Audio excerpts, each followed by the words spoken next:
Okay, that's that. I wanted to say something about how I'm always going on about Republicans. Well, I'll say there's two Republican presidents that I admire. That is Abraham Lincoln, which, if Abraham Lincoln were alive today, he would not be a Republican. I mean, the guy was a progressive. He freed the slaves, Talk about a civil rights, sort of a move. Actually, there's sort of three.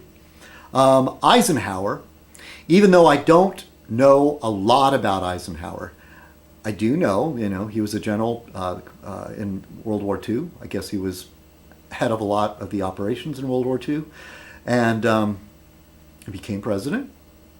And he knew, he remembered, he empathized with the soldier, with the horrors of war. And he made the speech about the military-industrial complex. And he warned us of its danger. But then since Eisenhower left office, the military complex has grown and grown and grown, military-industrial complex. One thing that Eisenhower did that's kind of dodgy, because he so wanted to avoid war, is that he relied on intelligence. And I think that's when the CIA really, really started exercising a lot of power in a lot of covert operations. Things like trying to prevent a war by using covert operations to take out a dictator or a head of a nation if that person was threatening American policies. It happened in South America. The same sort of thing was used against the Shah of Iran at one point. The Shah of Iran, not used against him. The Shah of Iran was put in as sort of a puppet of the United States. And I got that turned around. And a lot of these people that we put in power, Saddam Hussein was one of those people that we were backing up at one point. And,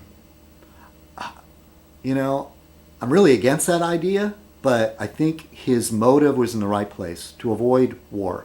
And he was thinking of a way that would save a lot of lives and sort of nip it in the bud before these countries became a problem. It was done in a really, really underhanded way, though, the CIA.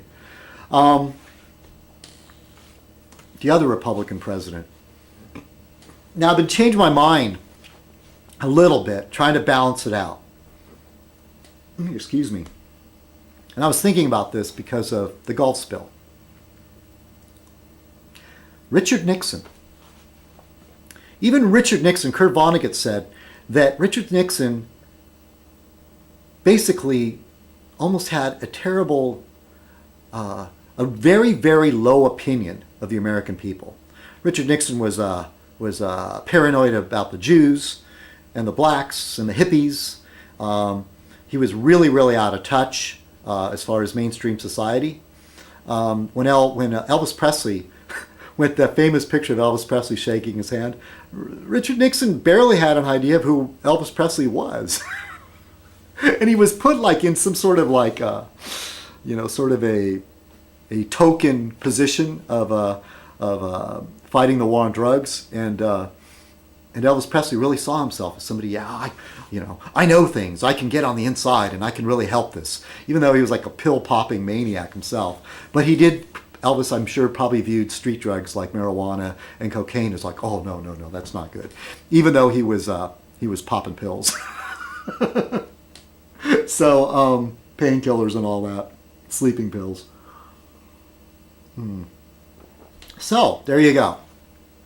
Abraham Lincoln, which if you were alive today, would not be a Republican, in my opinion.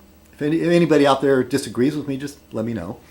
And Eisenhower, because of his position to try and avoid war and his understanding of the dangers of the military-industrial complex. And Richard Nixon. Why did I say Richard Nixon?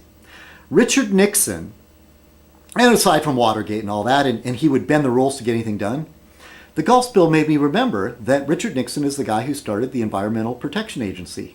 That he did more than many presidents in recent history to help the environment. And so we have to give him credit for that. So here's to you, Richard Nixon, wherever you are. I always say that very rarely is somebody 100% bad. If they're all bad.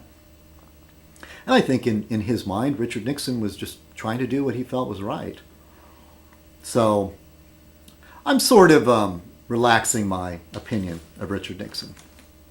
It was funny. There was a woman that started, husband and wife that started a bar in my neighborhood. They were from Liverpool, and I used to love talking to them. And this woman just loved Richard Nixon. She just thought he was great. And I didn't want to start an argument with her because I liked her. And I didn't want her to spit in my beer or something like that.